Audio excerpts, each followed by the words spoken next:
The Kim dynasty in North Korea has given its military a formidable task, maintaining a threat posture towards its dramatically wealthier neighbor to the south, which also happens to be allied to the greatest military power on the planet.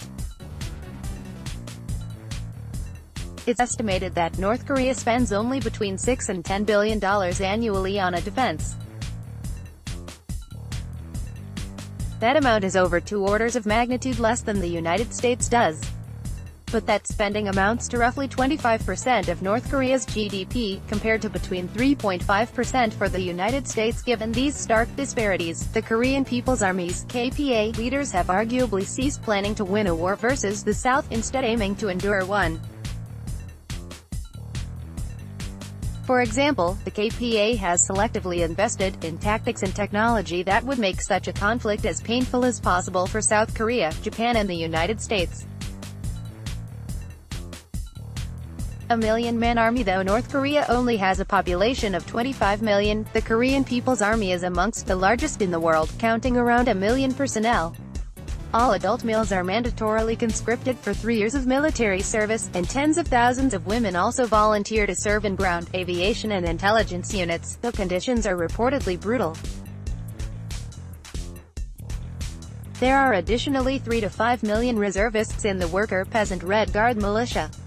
Recommended, China's H-6K, the old bomber that could sink the U.S. Navy. Recommended, why an F-22 Raptor would crush an F-35 in dogfight. Recommended, air war, stealth F-22 Raptor vs. F-14 Tomcat that Iran still flies. The KPA operates according to the Maoist concept of the People's War, which advocates preparing for a lengthy struggle in which guerrilla warfare and asymmetric attacks bleed away a technologically superior foe. Furthermore, the state's Juche self-reliance ideology valorizes stoicism in the face of heavy losses, and self-sacrifice for the nation. About 70% of the KPA's ground forces are deployed within a few dozen miles of the heavily fortified Demilitarized Zone (DMZ), with South Korea, organized in several echelons, 4 infantry corps of 4 divisions each man the mountainous DMZ. To the rear, 4 mechanized corps, 2 artillery corps and a single armor corps are deployed from 2 reserve echelons to counterattack any enemy breakthroughs or to spearhead offensives.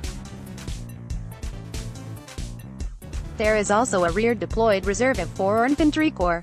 The KPA maintains more than 4,000 tanks and 2,000 armored personnel carriers, but the former are mostly obsolete types such as T-55, Type 59 and T-62 main battle tanks and PT-76 amphibious light tanks.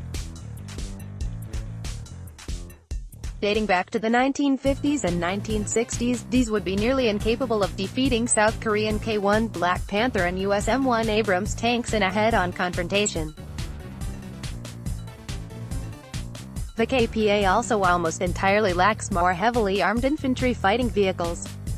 However, since the 14th century, artillery has played an important role in the cramped and mountainous terrain of the Korean peninsula.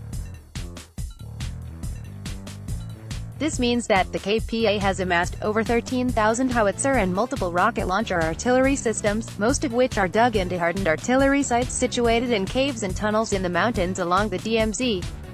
These include over 300 170mm Cox and super long-range guns and various unguided heavy rocket artillery, which serve as a conventional strategic deterrent by threatening to rain a sea of fire on the South Korean capital of Seoul, just 30 miles from the border.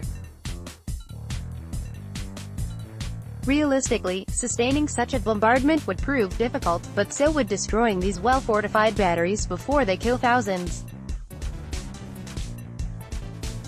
The world's largest special forces branch, North Korea also maintains the largest special forces branch on the planet, with over 200,000 personnel.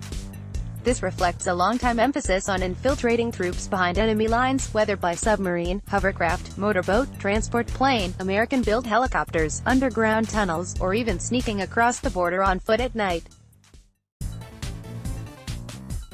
In the event of a wider conflict, tens of thousands of operators would launch strikes behind South Korean lines, seeking to disrupt communication and supply lines, and sow panic and confusion.